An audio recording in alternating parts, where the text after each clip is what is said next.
SFI নেত্রীকে পুলিশি নির্যাতনের অভিযোগে হাইকোর্টে যে মামলা হয়েছিল সেই মামলায় রিপোর্ট চাইল কলকাতা হাইকোর্ট। সমস্ত ফুটেজ খতিয়ে দেখতে আইপিএস মুরলীধর শর্মাকে নির্দেশ দিয়েছেন বিচারপতি। 25শে মার্চের মধ্যে আইপিএস মুরলীধর শর্মার কাছে রিপোর্ট তলব করেছে হাইকোর্ট। যাদবপুর কাণ্ডের প্রতিবাদে ছাত্র ধর্মঘটের দিন মেদিনীপুরে আক্রান্ত হয় এসএফআই। এসএফআই নেত্রীর উপর অত্যাচারের অভিযোগে মহিলা থানার ওসির কাছ থেকে রিপোর্ট তলব করা হয়েছে। 4 সপ্তাহের মধ্যে রাজ্যের রিপোর্ট তলব করেছেন বিচারপতি তীর্থঙ্কর ঘোষ। 26শে মার্চ পরবর্তী শুনানি হবে। পুলিশের বিরুদ্ধে বেআইনিভাবে আটক করে মারধর কটূক্তির অভিযোগে মামলা হয়। এরপরে এসএফআই তরফ থেকে অভিযোগ করে বলা হয় এই মামলা যে এটা কি পুলিশ করতে পারে। এর আগে স্যালাইন কাণ্ড হেনস্থার শিকার হতে হয়েছে। পুলিশের বিরুদ্ধে এফআইআর করতে চেয়ে হাইকোর্টে আবেদন এসএফআই নেত্রী সুচরিতা দাসের। আর তারপরে হাইকোর্টের তরফ থেকে বলা হয় যে অনুসন্ধান ছাড়া ওসির বিরুদ্ধে এফআইআর করার নির্দেশ দিলে সমস্যা তৈরি হবে। পুলিশের বিরুদ্ধে এফআইআর এর আবেদন নিয়ে মন্তব্য করেন বিচারপতি তীর্থঙ্কর ঘোষ। রাজ্যের তরফে বলা হয় যে সবকিছু সিসিটিভিতে রয়েছে, শুধুমাত্র আইসির সিসিটিভি নেই, বডি ক্যামেরার রেকর্ড রয়েছে। পুলিশি অত্যাচারের অভিযোগ উড়িয়ে হাইকোর্টে পাল্টা দাবি করে রাজ্য।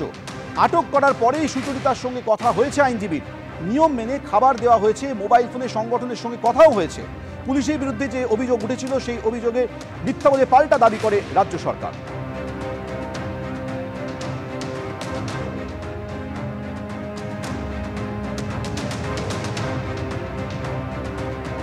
এ নিয়ে এসএফআই নেত্রী সুচরিতা দাস কি বলেছিলেন, তার কি অভিযোগ ছিল শোনাবো। একই সঙ্গে এসপি কি বলেছিলেন শুনুন।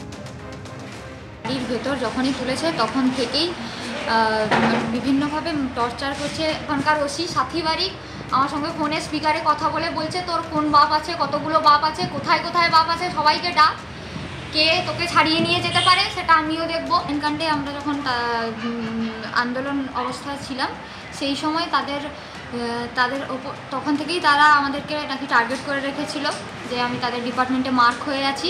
সেই জন্য তারা নিজের ইচ্ছা মতো তারা নিজেরাই বলছে সেই কারণে তোর ওপর আমরা নিজের সুখ মিটিয়ে নিতে চাই, যে তোকে প্রচুর মারবো, নিয়ে গিয়ে আরও মারবো। থাপ্পড় মেরেছে, আমার গালে এখানে কেটে গেছে,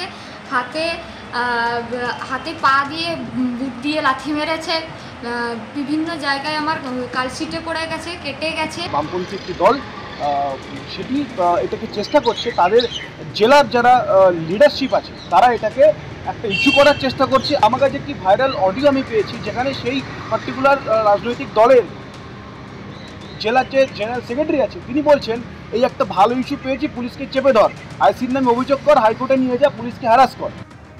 একদিকে এসএফআই এর মামলা, এর পাশাপাশি ডিএসওর তরফও হাইকোর্টে মামলা করা হয়। মেদিনীপুরে মহিলা থানায় নিয়ে গিয়ে অত্যাচারের অভিযোগে হাইকোর্টে মামলা করে ডিএসএফ। এরপরই হাইকোর্টের পর্যবেক্ষণ ডিএসও নেত্রীর মামলাতেও ফুটেজ নথি খতিয়ে দেখার নির্দেশ দেওয়া যেতে পারে।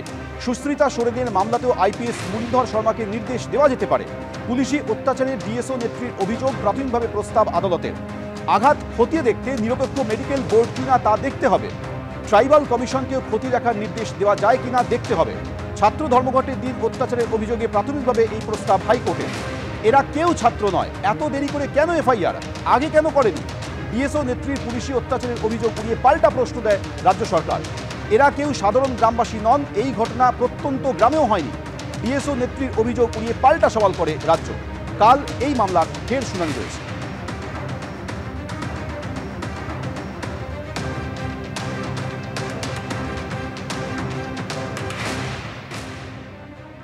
শান্তিপূর্ণ মিছিলের মধ্য দিয়ে গেটের কাছে আমরা গিয়েছি, কয়েক সেকেন্ডের মধ্যেই আমাদের উপরে আক্রমণ করে এবং বর্বরভাবে টেনে হিচড়ে জামা ছিঁড়ে দেয়।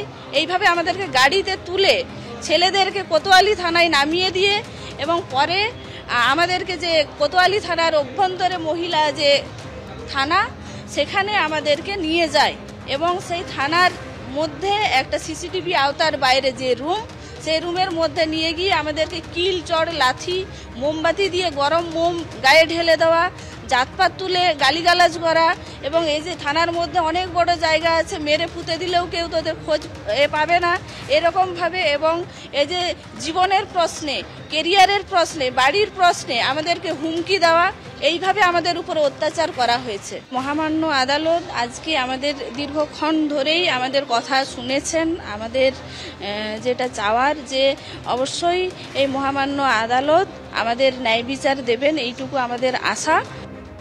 সুস্মিতা সোরেনের সরাসরি অভিযোগ যে থানার মধ্যে নিয়ে গিয়ে শারীরিকভাবে নির্যাতন করা হয়েছে, অত্যাচার করা হয়েছে। সেই অভিযোগের প্রেক্ষিতে পুলিশ সুপার কি জানিয়েছিলেন দেখুন। এরকম ঘটনার কোনো অবকাশই নেই। যেহেতু পড়ুয়া, আমরা পড়ুয়াদের যে তাদের যে সামাজিক অবস্থান সেটাকে আমরা মাথায় রেখে তাদের প্রতি আমরা সংবেদনশীলভাবেই আমরা তাদের বিরুদ্ধে যে ব্যবস্থা নেওয়ার এবং যে নেসেসারি লিগ্যাল ব্যবস্থা আমরা নিয়েছি।